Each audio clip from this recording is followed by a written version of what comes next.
भास्कर जाधव बोलतायत, थेट जाऊयात. जोशींनी माझ्या विरोधात उलटसुलट बातम्या लावल्यामुळे मी प्रसन्न आहे.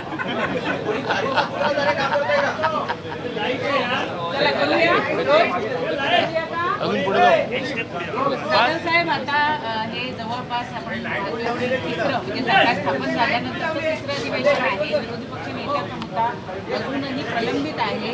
तुमचे सहकारी जे सगळे त्यांचं असं म्हणणं आहे की भास्कर जाधवांचं नाव आम्ही दिलेलं आहे आणि सरकार म्हणतंय की विधानसभेचे अध्यक्ष निर्णय घेतील. ही गोष्ट खरी आहे की आमच्या महाविकास आघाडीच्या तिन्ही पक्षाच्या वतीनं आणि तिन्ही पक्षांच्या संमतीनं विरोधी पक्षनेता महाराष्ट्र विधानसभा याकरता माझं नाव देण्यात आलेलं आहे, माझ्या पक्षातर्फे पण आणि आमच्या सहकारी पक्षांनी देखील त्याला सहमती दर्शवलेली आहे. आणि केवळ सहमती दर्शवली अशातला भाग नाही, तर काँग्रेस, राष्ट्रवादी काँग्रेस आणि शिवसेना म्हणून आम्ही माननीय मुख्यमंत्री महोदयांना भेटलो, उपमुख्यमंत्री महोदयांना भेटलो, अध्यक्षांना सुद्धा 4 वेळा भेटलो, परंतु अद्यापपर्यंत त्यांनी विरोधी पक्षनेतेपदाचा निर्णय हा जाहीर केलेला नाही. ही वस्तुस्थिती खरी आहे. चहा पाण्याचा कार्यक्रम झाला, त्या चहा पाण्याच्या कार्यक्रमाच्या वेळी अडचण कुठे आहे, काय अडचण होती? असं आहे की अडचण जी काही सातत्यानं सांगितली जात होती की एकूण सदस्य संख्येच्या 10% ज्या पक्षाची सदस्य संख्या असेल त्या पक्षाला विरोधी पक्षनेतेपद दिलं जातं असं जे सांगितलं जात होतं ते खरं नाही.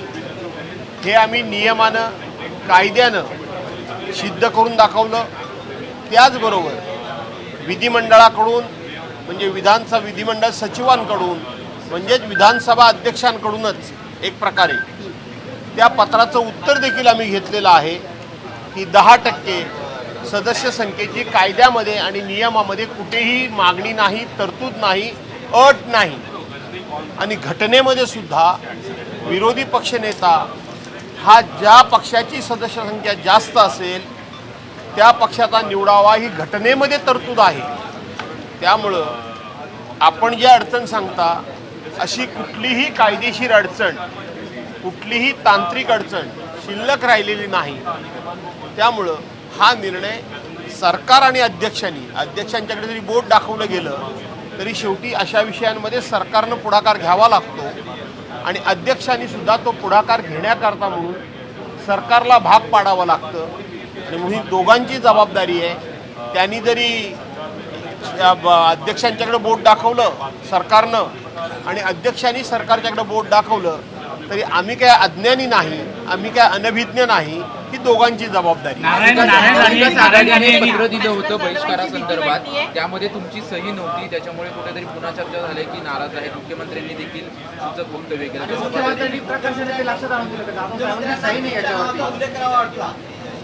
मी मुख्यमंत्र्यांना धन्यवाद देतो. त्यांनी असं कायम माझ्याकडे लक्ष ठेवावं. चांगल्या बाबतीत मी म्हणतोय लक्ष ठेवावं, कारण इतकं होत असताना आम्हाला निधी देण्यामध्ये ते लक्ष ठेवत नाहीत, आम्हाला निधी देत नाहीत. आमचे जे हक्क आहेत ते आमचे हक्क आम्हाला मिळवण्याकरता अशाच पद्धतीनं ते पुढाकार घेताना दिसत नाहीत. त्यामुळं त्यांनी अशा पद्धतीचं माझ्यावर प्रेम दाखवलं. हे प्रेम त्यांनी माझ्यावर कायम ठेवावं अशी मी त्यांना विनंती. नारायण राणे यांनी उद्धव ठाकरे यांच्यावर टीका केलेली आहे की राज ठाकरेंना उद्धव ठाकरेंनी छळ, त्रास दिला आणि त्यांच्यामुळेच त्यांना पक्ष सोडावा लागला आणि आता का लालगोटेपणा काय केला जातोय, अशा प्रकारचं टीका नारायण राणे. असं आहे की नारायण राणेंना आताच राज ठाकरेंची जर काही प्रेम आलं असेल तर 8 दिवसापूर्वी मनसेचे नेते श्री प्रकाशजी महाजन यांनी नारायण राणेंना त्यांची जागा दाखवलेली आहे. तो जरा तुम्ही त्या क्लिप काढून व्हायरल करा. नारायण राणे यांनी राजसाहेब ठाकरेंबद्दल किंवा त्यांच्या मुलानं जे वक्तव्य केलं त्याबद्दल प्रकाश महाजन यांनी सांगितलंय नारायण राणे हा एहसान परामोश माणूस आहे असं प्रकाश महाजन म्हणाले. ते तुम्ही वक्तव्य काढून बघा. त्यामुळं मला असं वाटतं की की त्यांनी दिलेलं उत्तर पुरेसं आहे. गणेश नाईक, छगन भुजबळ त्यासोबत राज ठाकरे, उद्धव ठाकरेंमुळेच पक्ष सोडून गेले असे देखील नारायण राणेंनी टीका केली आहे. नारायण राणेंनी इतरांची काळजी करण्यापेक्षा तुम्ही तुमचा पक्ष का सोडलात? तुम्ही पक्ष काढलात तुमचा आणि 1 वर्षामध्ये आपला पक्ष का सोडलात त्याचं उत्तर महाराष्ट्राला द्या. तुम्ही काँग्रेस पक्ष का सोडलात त्याचं उत्तर महाराष्ट्राला द्या. तुम्ही भारतीय जनता पार्टीच्या परवांच्या दिवशी चिपळूणच्या मेळाव्यामध्ये रवींद्र चव्हाणांना इशारा का दिला त्याचं उत्तर द्या. खरं तर हे नारायण राणे आणि हे राणे फॅमिली याच्याबद्दल मी अनेक वेळा तुम्हाला सांगितलं की मला प्रश्न विचारू नका, कारण यांची चोच ही नेहमी नरकातच बुडालेली असते. परवांच्या दिवशी त्यांचा तो मंत्री असलेला तो नेपाळी वॉचमन सारखा पोरगा दिसतो ना, नेपाळी वॉचमनच्या पोरग्यासारखा, त्यानं कोणत्या भाषेमध्ये माझ्यावर टीका केली. आणि हे मंत्री देवेंद्र फडणवीसाच्या आणि भारतीय जनता पार्टीच्या मंत्रिमंडळामध्ये आहेत.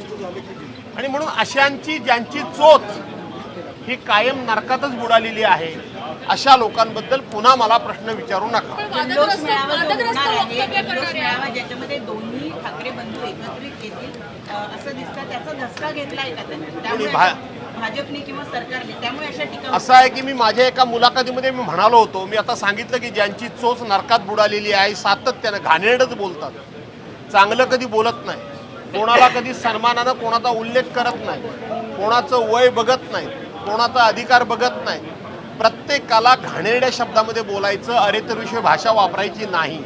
अशा लोकांबद्दल तुम्ही मला पुन्हा पुन्हा प्रश्न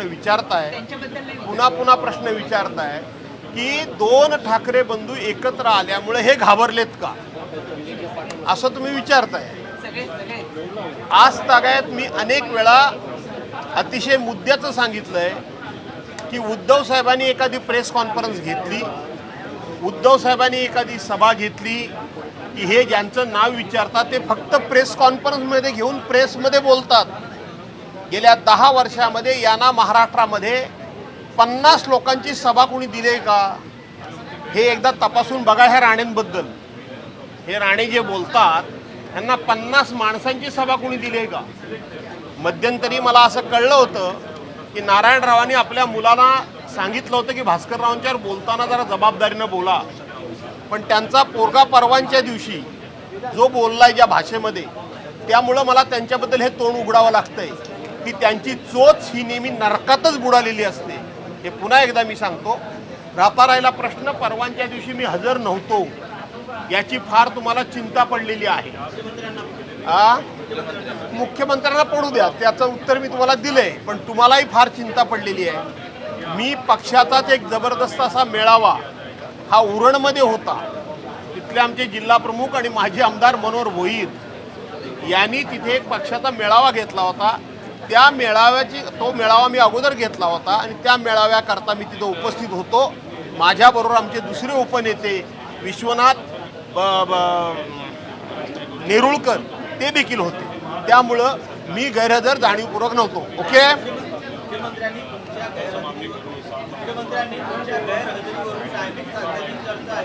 मी सांगितलं ना, मुख्यमंत्र्यांनी अशीच माझी काळजी घ्यावी, यापेक्षा फार काय मला बोलायचं त्याच्यावर आवश्यकता नाही. शेतकरी दिन आहे आज. 20 लाख शेतकऱ्यांना बँकांचे दरवाजे बंद झालेले आहेत. स्थितीमुळे अनेक शेतकऱ्यांना कर्ज मिळत नाहीये. अनेक शेतकरी कर्ज. आज शेतकरी दिन आहे. शेतकरी बांधवांना मी मनपूर्वक शुभेच्छा देतो. मध्यंतरी केंद्र सरकारनं 3 कायदे शेतकऱ्यांच्या विरोधात काढले होते. जवळजवळ वर्ष 1.5 वर्ष शेतकरी हा उपोषणाकरता बसला होता. त्यांचे कसे हलाल सरकारने केले. 700-750 शेतकरी त्यामध्ये मरण पावले. ते पावल्यानंतर आम्ही हे कायदे मागे घेतो असं सरकारने सांगितलं, पण अद्यापपर्यंत आपल्या घोषणेची पूर्तता केलेली नाही. चांगले शेतकऱ्यांच्या हिताचे कायदे आणलेले नाहीत, म्हणून केंद्र सरकारचा निषेध करावा तेवढा थोडा आहे. राज्य सरकारनं निवडणुकीमध्ये शेतकऱ्यांचा सातबारा कोरा करू म्हणून सांगितलं आणि आता सांगितलं योग्य वेळेला करू, म्हणजे निवडणूक तोंडावर आल्यानंतर खोट्या घोषणा करायच्या, आणि म्हणून त्यांचा देखील निषेध आम्ही करतो. आणि आम्ही संपूर्णपणे शेतकऱ्यांच्या पाठीशी उभं कायम राहणार आहोत. मुंबई सुरू झालेले आहेत. विद्यार्थ्यांना शाळेपर्यंत जाण्यासाठी रस्ते नाही आहेत. अनेकांना साखर तुटल्यामुळे झाडाच्या फांदीवर क्रॉस करून झाले सरकारला एवढं पाशवी बहुमत मिळाले असल्यामुळं सरकारला आता लोकांच्या सुखदुःखाशी, त्यांच्या विकासाशी, त्यांच्या अडीअडचणीशी काही देणं घेणं नाही. सरकार प्रचंड अहंकारामध्ये, मस्तीमध्ये आज या ठिकाणी डुबलेलं आहे. मुंबई महापालिकेसंदर्भात काँग्रेस स्वबळाचा नारा लोकसभेत देताना दिसला आहे. राज ठाकरे यांचं जे उत्तर भारतीय आणि दक्षिण भारतीयांसंदर्भातलं मत आहे ते कुठेतरी पुढे असा याबाबतला जो निर्णय आहे तो आमचे पक्षप्रमुख उद्धव बाळासाहेब ठाकरे घेतील, मनसेच्या वतीनं राजसाहेब ठाकरे घेतील.